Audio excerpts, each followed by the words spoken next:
বন্ধুরা, বাংলাদেশ ক্রিকেটকে ঘিরে নতুন করে শুরু হয়েছে এক রহস্যময় আলোচনা।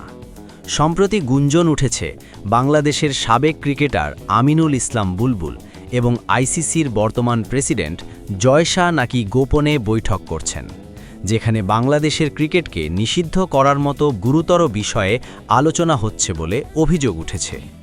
যদিও এই তথ্য এখনও আনুষ্ঠানিকভাবে নিশ্চিত নয়, তবে ক্রিকেট অঙ্গনে বিষয়টি নিয়ে তুমুল আলোচনা শুরু হয়েছে।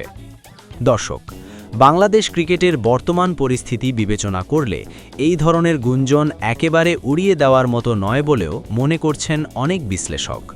গত কিছুদিন ধরেই বাংলাদেশ ক্রিকেট বোর্ডের অভ্যন্তরীণ দ্বন্দ্ব, প্রশাসনিক অস্থিরতা এবং আন্তর্জাতিক মহলে নানা প্রশ্ন উঠছে।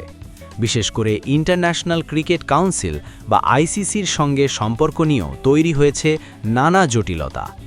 এমন অবস্থায় যদি সত্যিই কোনো গোপন বৈঠক হয়ে থাকে, তাহলে তা বাংলাদেশের ক্রিকেটের ভবিষ্যতের জন্য বড় ধরনের হুমকি হতে পারে।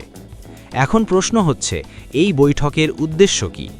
কিছু সূত্র দাবি করছে, বাংলাদেশ ক্রিকেটে রাজনৈতিক ও প্রশাসনিক হস্তক্ষেপ, বোর্ডের সিদ্ধান্ত নিয়ে বিতর্ক এবং আন্তর্জাতিক নিয়ম ভঙ্গের অভিযোগ, এসব বিষয় আইসিসির নজরে এসেছে, আর সেই কারণেই উচ্চ পর্যায়ে আলোচনা চলছে। অন্যদিকে অনেকেই মনে করছেন, এই পুরো বিষয়টি হতে পারে একটি গুজব বা উদ্দেশ্য প্রণোদিত প্রচারণা, কারণ কোনো দেশকে আন্তর্জাতিক ক্রিকেট থেকে নিষিদ্ধ করা একটি অত্যন্ত বড় সিদ্ধান্ত, যা হুট করে বা গোপনে নেওয়া সম্ভব নয়। এর জন্য দীর্ঘ তদন্ত, প্রমাণ এবং আনুষ্ঠানিক প্রক্রিয়া অনুসরণ করতে হয়। তবে দর্শক, বাংলাদেশের ক্রিকেট ইতিহাসে এমন ঘটনা নতুন নয়। অতীতেও বিভিন্ন সময়ে প্রশাসনিক সংকট এবং আইসিসির হস্তক্ষেপের সম্ভাবনা নিয়ে আলোচনা হয়েছে। তাই এই নতুন গুঞ্জন স্বাভাবিকভাবেই ভক্তদের মাঝে উদ্বেগ তৈরি করেছে। এদিকে সামাজিক যোগাযোগ মাধ্যমে এই বিষয়টি নিয়ে চলছে তুমুল বিতর্ক।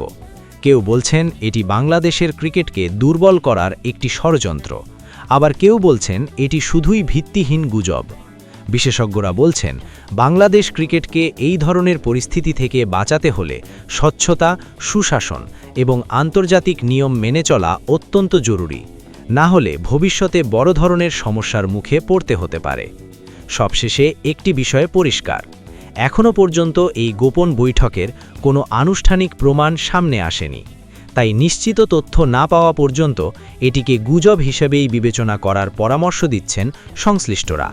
তবে ঘটনাটি যে নতুন করে প্রশ্ন তুলেছে তা বলার অপেক্ষা রাখে না। বাংলাদেশ ক্রিকেট কি সত্যিই কোনো বড় সংকটের দিকে এগোচ্ছে, নাকি এটি শুধুই একটি ভুয়া আতঙ্ক? এর উত্তর সময়ই বলে দেবে।